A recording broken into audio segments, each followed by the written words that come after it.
Klevis u rikthyen përsëri dhe tashmë ka filluar Big Brother VIP Albania 5. Jemi prezantuar me opinionistët Monika Kryemadhe dhe Arber Hajdari. Si u duk fillimi, Ledioni, opinionistët? Në radhë të parë të them që kemi parë një shtëpi fantastike këtë edicion, duke qartë azi luksi asaj shtëpie, ngjyra të ndryshme sërish, plot ngjyra. Siç na kishin thënë, pam Monikën Kryemadhin për herë të parë në vendin e opinionistes këtë edicion. Të them të drejtën, Monika më duk me pak emocione, po. Arbri si gjithmonë, i shkëlqyer me ato shprehjet e tija të bukura. Kemi parë banorët e parë, kemi parë hapjen me banorin e parë për si vjet, ka qenë Miri i Wayside Family, qysh e kemi përmendur edhe vetë në për intervistat e para. Pikërisht të duhet të ndaloj Klevis. Si shpjegoj që her pas here kemi rikthim të personazheve këngëtar të cilët kanë një karrierë të gjatë në muzikë dhe në një moment caktuar futen në Big Brother. Pse ndodh kjo? Big Brother është një mundësi e dytë për gjithë këta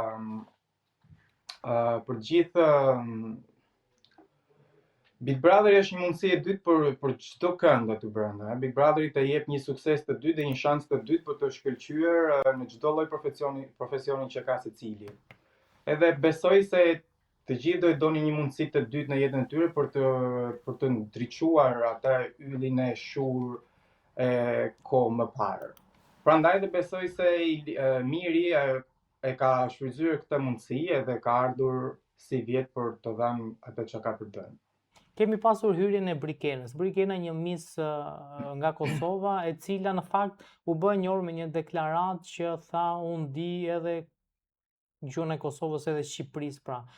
Ti beson që ishte një deklaratë e thënë në naivitet parë edhe po themi qasjen e parë që pati ajo në shtëpi, po themi këtë gjysore, se mu duk shumë inteligjente për të pasur një deklaratë naive që janë dy gjuhë të ndara Kosovë-Shqipëri. Mos e ka bërë për pasur një reagim viral dhe duke ditur që ndoshta mund të ishte në Big Brother, pra e lidh dot këtë po themi gafën e bërë me një dije që mund të ketë pasur më përpara, një dakordsi që do futeni Big Brother? Mund ta quajmë edhe kështu. Dyshon në dy pjesë. Besoj se Brikena është vajzë shumë e zgjuar edhe e di çfarë ka folur dhe si e ka folur. Nuk besoj se ka bërë me një qëllim të keq, si për shembull se siç u përmend aty, dyshojnë tek pjesa sikur ajo mundoi të ndajë Shqipëri dhe Kosovë, por është shumë. Nuk e besoj se ka në këtë lloj qëllimi. Brikena thjesht ka dashur të marrë çik vëmendje, ka dashur të shtojë klikimin në emrin e saj, siç më bërë pyetjen e ti, mund të ketë qenë dhe kjo një arsye e pjesëmarrjes së saj në Big Brother, por gjë që nuk e ka lënë në publik, nuk është se i ka dalë për mirë. Të jemi të sinqertë. Por që siç e pam që në hyrjen e saj ajo i ndezi zjarret, kundrejt Mirit filloi një debat, një mini debat, thoshën thonjza, që ngriti pak kryeshtjen direkt, e la Mirin në një pozicion, nuk e lejoi më tej, kështu që i tregoi direkt se për çfarë kam ardhur dhe kush jam këtu. Gjë që më pëlqeu. Ka hyrë në Big Brother Ilir Vrenozi, një figurë mjaft e njohur në Shqipëri që për reagimet që ka pasur, po themi ndaj kryeministit Rama dhe qeverisë së tij, një korçar që në gjitha rastet ka qenë opozitar, madje opozitar i thekt dhe i pa kompromis. Si gjykon këtë hyrje në Big Brother dhe çfarë do jap Ilir Vrenozi në Big Brother?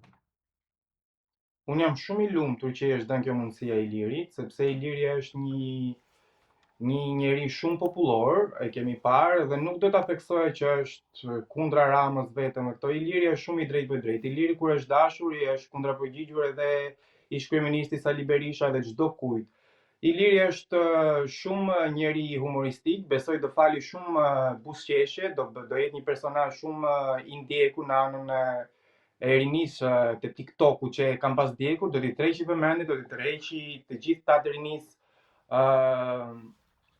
më tepër këtë edicion, do jetë i drejt për drejt, kemi parë Iliri të ka çaka ta thot në sy, nuk është njeri që mund bëj manipulime ose do shkoj deri diku, nëse i ecë mirë rrugtimi, pse jo mos jetë një finalist, pse jo mos jetë fituesi i këtij edicioni, sepse për mua Iliri është një personazh shumë interesant dhe më pëlqen që ka hyrë, po e them sërish, se do dua ta ndjek edhe me tej në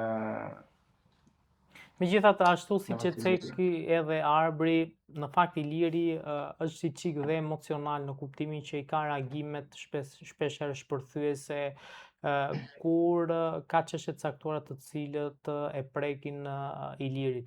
Mendoni që emocionaliteti i tij po themi do jetë një disavantazh në Big Brother ku ne të gjithë e dimë që atje duhet të jesh sa më i qetë dhe të mos ndikohesh shumë nga debatet dhe nga po themi presionet që mund të bëhen nga banorët e dy brenda?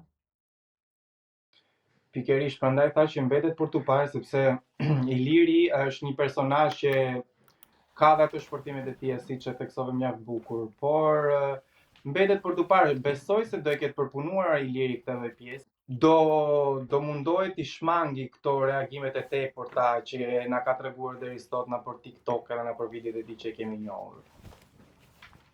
Ditën e vazhdim do na tregojnë me qartazi një profil me të qartë Ilirit, besoj. Këvis kemi hyrje në Seno Fishta, një personazh të cilën ti fole në intervistën që patëm përpara fillimit të Big Brotherit. Megjithatë, në hyrje pati një deklaratë thumbuese në fakt, ose le të themi një deklaratë që bëri pak viralitet, kur u pyet nga Ledion Liçi lidhur me Luizellin, personazh tashmë i njohur në Shqipëri, fituesi Big Brother VIP pak vite më parë, shkodran dhe ky, dhe ai tha që Luizi ka pas borxhet e vet, unë kam borxhet e mia. Si e gjykoni këtë deklaratë? Po shumë bukur e ka thënë, se secili aty hyn për hesapin e tij dhe për borxhin e tij. Luizi dha çfarë kishte për dhënë në edicionin e tij. Tashme kanë kaluar 2 vite në edicioni i Luizit, emrat e rinj hyn në këtë shtëpi, një edicion i ri ka rinisur me dinamika të ndryshme, me lojra të ndryshme, kështu që duhet të fillojmë ta lëmë çik pas atë Luizin dhe lojën e tij dhe duhet të fokusohemi çik tani se çfarë ka të na japin banorët e rinj dhe personazhet e rinj që i jepet mundësia për të dukur këtë vit. Besoj se A ishte kjo një deklaratë? Besoj se A ishte kjo një deklaratë, po themi, presioni ndaj banorëve që unë këtu kam ardhur se s'bën për të fituar? Po, pikërisht, unë personalisht ashtu e marr. Edhe duk qartasi që Seno ka hyrë për një fitore si vjet. Nuk është i vetmi, po ka hyrë për një fitore dhe do ketë shumë, dhe me sa shoh ka dhe kundërshtar të fortë. Me aq pak sa kemi parë tani, i kanë vënë synimin 2-3 banorëve që do jenë fuqishëm si vjet, si dinamika. Por Seno, siç e tha dhe vetë, është një person që nuk nervozohet, kështu që presim për ta parë se çfarë ka për të na dhënë në rrugtimin e tij.